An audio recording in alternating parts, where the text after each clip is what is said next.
Vaksin COVID-19 adalah antara sinar harapan kita yang paling utama untuk kita menang dalam perang melawan COVID-19. Kerajaan telah berjaya menempah vaksin COVID-19 dengan pengantaran pertama bekalan vaksin ini dijadualkan tiba di negara kita ini pada bulan ini juga. InsyaAllah. Pengantaran pertama vaksin COVID-19 ini melibatkan vaksin keluaran syarikat Pfizer dan BioNTech yang telah menunjukkan kadar keberkesanan yang tinggi iaitu pada tahap 95%. Justru saya suka memaklumkan bahawa kerajaan akan memulakan rollout program pelaksanaan program imunisasi COVID-19 kebangsaan mulai hujung bulan ini. Dan kita menyasarkan sebanyak 80% populasi negara kita ini ataupun 26.5 juta rakyat ataupun individu akan menerima vaksin ini yang akan diberikan secara percuma kepada rakyat Malaysia. Program imunisasi COVID-19 kebangsaan ini juga akan melibatkan 3 fasa. Fasa pertama akan melibatkan sejumlah 500,000 petugas barisan hadapan yang terdiri daripada petugas kesihatan dan petugas bukan kesihatan.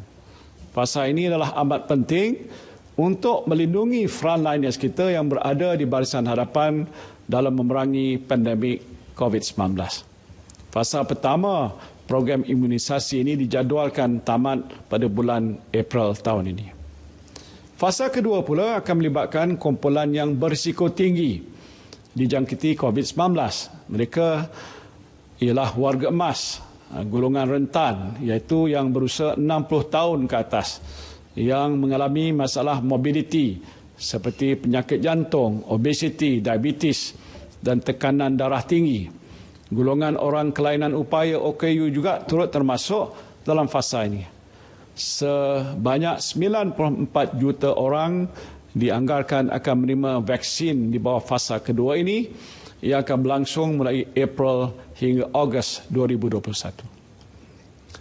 Bagi fasa ketiga, program imunisasi COVID-19 kebangsaan juga baki penerima vaksin merupakan golongan dewasa berumur 18 tahun ke atas yang akan bermula pada bulan Mei 2021 sehingga Februari 2022 atau mungkin kalau boleh lebih awal lagi. Fasa ini penting untuk membentuk perlindungan kelompok ataupun herd immunity dan seterusnya mengawal pandemik ini secara menyeluruh. Untuk memastikan program ini berjalan dengan lancar, teratur dan juga memudahkan orang ramai, lebih 600 pusat simpanan yang juga pusat pemberian vaksin akan dibuka di seluruh negara. Saya telah mengarahkan pihak berkuasa agar menggunakan pelbagai kemudahan termasuk fasiliti kesihatan awam dan swasta, stadium, pusat konvensyen, dewan orang ramai serta universiti sebagai pusat vaksinasi.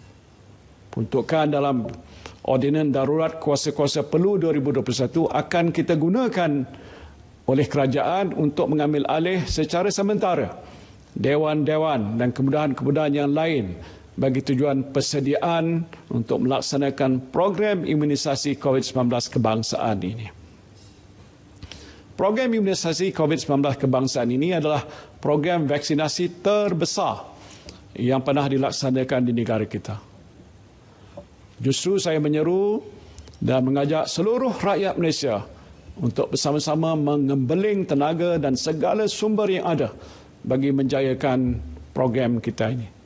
Anda semua boleh bersama-sama menghulurkan bantuan sama ada di aspek perubatan ataupun bukan perubatan, khususnya aspek pendidikan kesihatan di pusat-pusat vaksinasi bagi menjayakan program ini.